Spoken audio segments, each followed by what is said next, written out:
Coming to you from inside the west end zone of Boone Pickens Stadium here in one of Oklahoma State's team meeting rooms. I am Scott Wright of the Oklahoman, joined by Nathan Ruiz. Oklahoma State just finished off its 48-42 loss to Iowa State. Another home failure, 5 losses in their last 7 Big 12 home games, all of which games that they were favored in. A disturbing trend, I think, at the very least, Nathan. Yeah, absolutely, and I wrote about this earlier this week, but it kind of goes farther back than that. They're just 15-10 in conference home games since 2013. You'd like to think they'd come here, have a big advantage, have that home crowd, the paddle people and all that, and that just hasn't been the case. OSU got out to an early lead today, and then Iowa State just rallied ahead and never gave it the lead again. OSU never able to tie it. Safety kept them 2 points at bay at times. But a game where OSU had a shot late, onside kicked in the final minute, tried to get the ball back for a game-winning score, but it just didn't happen. It just wasn't OSU's day. Oklahoma State defense with forcing 3 and outs on their first 2 series of the game. It felt like it was going to go the way that you expected with an Iowa State offense that really hadn't been able to do that much this season. But after the first series, when they sacked Zeb Nolan and forced a 3 and out pretty easily, Brock Purdy, a true freshman, comes into the game. Began the year as the 3rd stringer. Obviously, Kyle Kemp was the starter. He got hurt in the first game. Zeb Nolan, number 2, and then Purdy, number 3. He ends up on the field, brings a completely different dynamic to the game with what he's able to do with his legs. Rushed the ball very effectively from the start and had the Oklahoma State defense on their heels from that point. Purdy really changed the game in a very dramatic way, I thought, for Iowa State.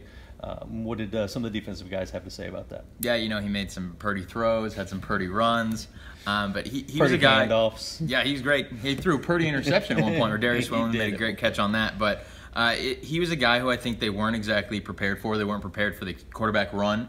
It's a strange thing that we continue to see from Oklahoma State, where that 3rd string quarterback just kind of comes in and shocks them, or maybe that 2nd string guy isn't much of a runner and that 3rd string guy is. We saw it last year against Kansas State. So OSU now not had the misfortune of kind of being the first team to get their shot at Purdy, and now other teams probably could be a little more prepared for that. But yeah, he's a guy who came out there and I think surprised them in a lot of ways. Offensively, it went back to the same refrain that we've been talking about in some of their struggles, even in some of their victories. The offensive line struggling to block. This time it was more in pass protection than run game. The run game wasn't great, but Mike Gundy felt that it wasn't what really killed them. Taylor Cornelius essentially running for his life today. Yeah, that was the exact phrase Mike Gundy used, and Taylor declined to put any blame on them. Just kind of said, we've got to play better as a unit. He's halfway through his first season now. But this performance today was not on him, I wouldn't say. He finishes 19 for 33, 289, 4 touchdowns. Did throw an interception, but it came late as OSU was trying to rally. Made some of the best throws he has all season today. He had one beautiful throw downfield to Tylan Wallace, and it just slipped right through Tylan's hands. And then we see him later, a couple drives, or the next drive, making a great throw into the end zone. Tylan Wallace going up and getting it. So that connection is still there. Landon Wolf making some plays. Justice Hill today setting a Big 12 record for consecutive games with a touchdown by a running back. But it came on what was a really difficult day for him. Only 2.75 yards per carry.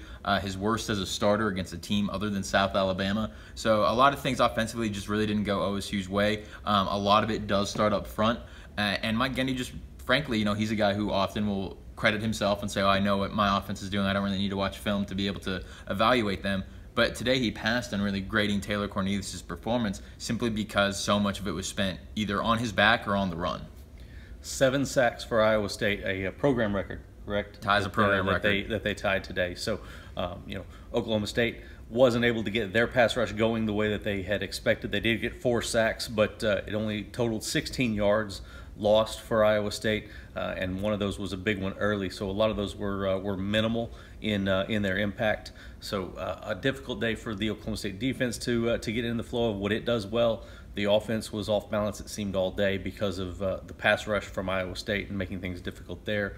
Special teams, nothing impressive there. Still some more mistakes and a lot of discipline. Just overall, discipline was another hot buzzword in Mike Gundy's postgame press. Yeah, it's come up again and again and again, and it's something that you'd hope that 6 games into a season now, some of those things would have been ironed out. Still penalties that are surprising him that he really doesn't have an explanation for.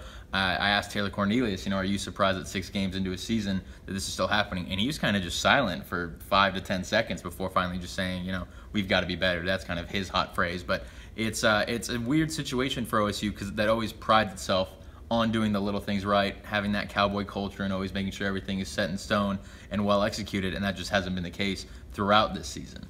Now with these 2 losses at home, Oklahoma State has a couple of winnable games left on the schedule, but they might have to win those to get bowl eligible at this point. Yeah, it's a really tough schedule left for them. You've got Texas, who obviously won against OU today. You've got OU, which is always a tough game for Oklahoma State. Then you've got West Virginia, one of the top teams in the Big 12, and TCU, which always plays OSU tough. So you've got the 2 games next week against Kansas State. You eventually play Baylor. Both of those are road games, so they're going to present their own challenges in that way. But OSU now 4-2 with 4 rough games left on the schedule. Their margin is pretty razor thin for keeping that bowl streak alive. That starts next week at Kansas State, which might be a good thing for this team, the way that they've been playing on the road compared to at home. They go and play at Kansas State, an 11 a.m. kickoff from Manhattan. So keep it with us all week, and definitely next Saturday when the Cowboys face Kansas State. We've got you covered on newsok.com and every day in the Oklahoma.